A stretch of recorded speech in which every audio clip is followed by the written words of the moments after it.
Chapter 25, the Bhikshu or Mendicant. Restraint in the eye is good. Good is restraint in the ear. In the nose, restraint is good. Good is restraint in the tongue. In the body, restraint is good. Trees. Good is restraint in speech. In thought, restraint is good. Good is restraint in all things. A Bhikshu restrained in all things is freed from all pain. Water. He who controls his hand, he who controls his feet, he who controls his speech, he who is well controlled, he who delights inwardly, who is collected, who is solitary and content, him they call Bhikshu. Cloud. Rain. The Bhikshu who controls his mouth, who speaks wisely and calmly, who teaches the meaning of the law, his word is sweet. He who dwells in the law delights in the law, meditates on the law, recollects the law. That Bhikshu will never fall away from the true law. Let him not despise what he has received, nor ever envy others. A mendicant who envies others does not obtain peace of mind. A Bhikshu who, though he receives little, does not despise what he has received. Even the gods will praise him, if his life is pure and if he is not slothful. He who never identifies himself with name and form and does not grieve over what is no more, he indeed is called a Bhikshu.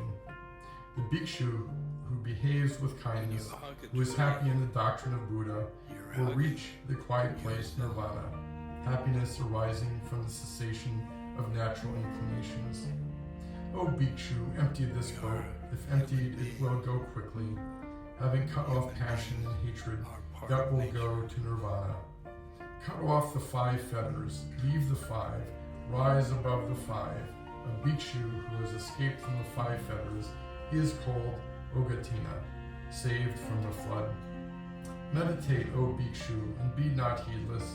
Do not direct thy thought to what gives pleasure, that thou mayest not, for thy heedlessness, have to swallow the iron ball in hell, and that they may not cry out when burning, this is pain.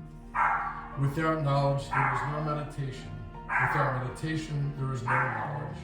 He who has knowledge and meditation is near unto nirvana. A Bhikshu who has entered his empty house, and whose mind is tranquil, feels a law more than human delight when he sees the law clearly.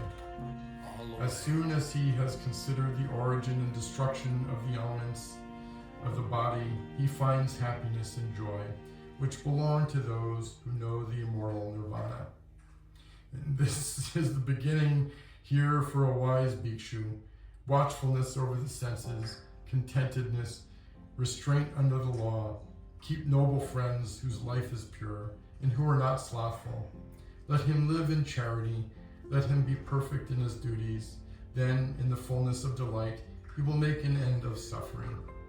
And as the Vasanka plant sheds its withered flowers, men should shed passion and hatred, O ye Bhikshus.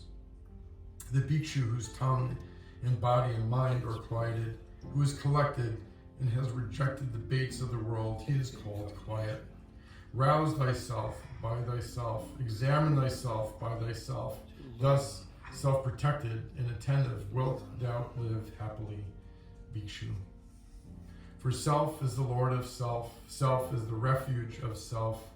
Therefore, curb thyself as the mendicant curbs a noble horse. The Bhikshu, full of delight, who is happy in the doctrine of Buddha, will reach the quiet place nirvana, happiness consisting in the cessation of natural inclinations. He who, even as a young Bhikshu, applies himself to the doctrine of Buddha, brightens up this world like the moon when free from the clouds.